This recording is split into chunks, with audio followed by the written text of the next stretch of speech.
Hi guys, Dr. Berg here. In this video, we're going to talk about how to burn belly fat step by step. Now, in a lot of other videos, I talk about specific parts of weight loss, how to burn fat, all different aspects. In this video, we're going to put everything together, okay? There's really three basic sections. The basics of what to do, things to add to speed up weight loss, and things to avoid to speed up weight loss, okay? So let's talk about the basics first. And some of this might be just repetitive, but if you've never seen a video from me, this will be very helpful. Make notes.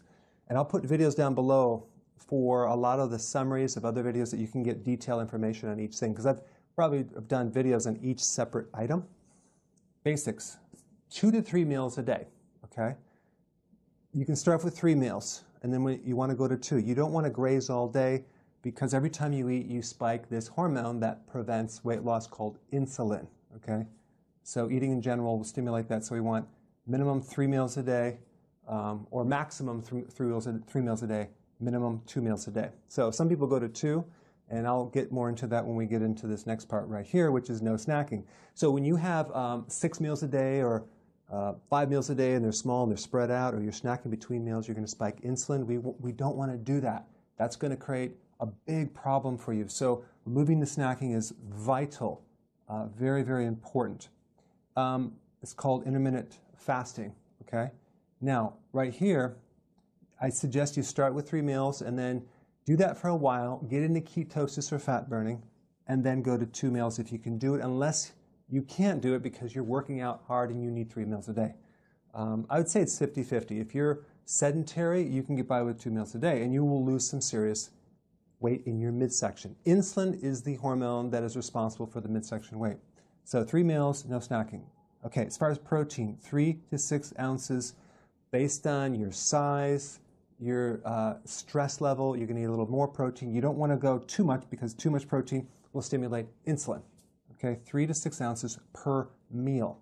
Now, if you're not hungry for protein, let's say for dinner, then don't eat it. So, but this is kind of an average. Now, next one, 7 cups of veggies. Why? Because we need to flush out all this fat that's going to be coming out through your liver.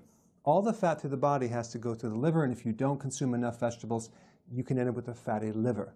Plus, vegetables give us the potassium we need. We need about 4,700 milligrams. That's a lot. So that's about 7 to 10 cups. Very few people do that, but you want to consume the vegetable first and have a huge salad and then a small amount of protein. Now, next one is no sugar.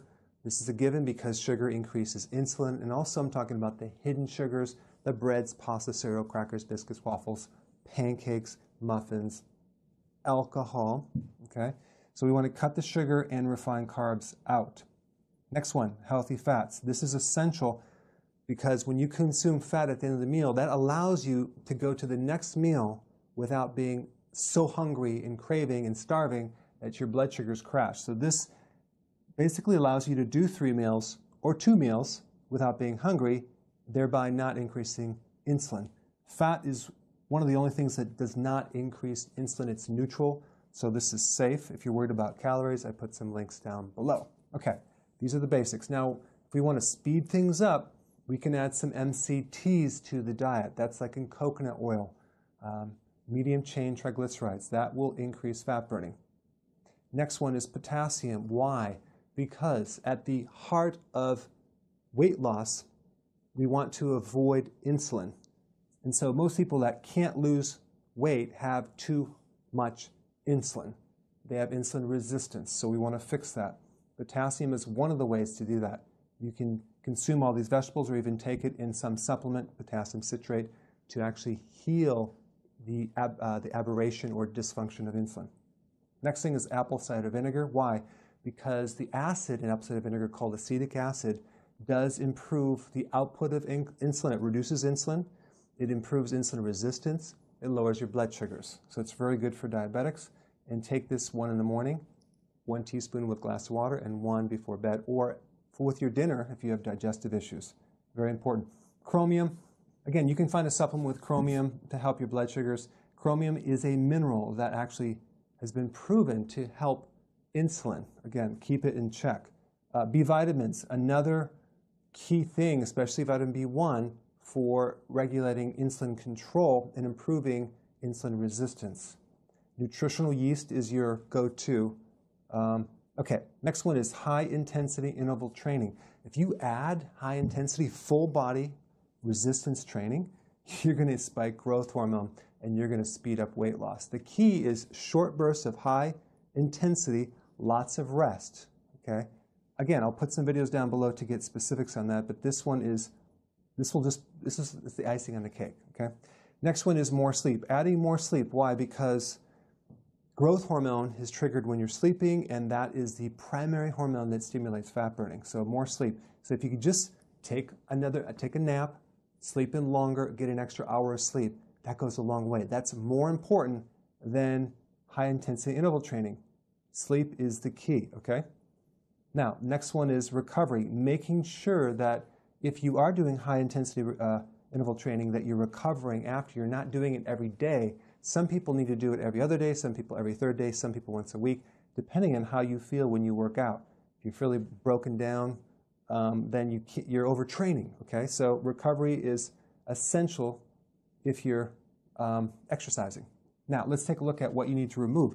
This is just as important as this, okay? Remove any type of sleeping issues, insomnia, vital. Why? Because you're not going to lose weight if you're not sleeping.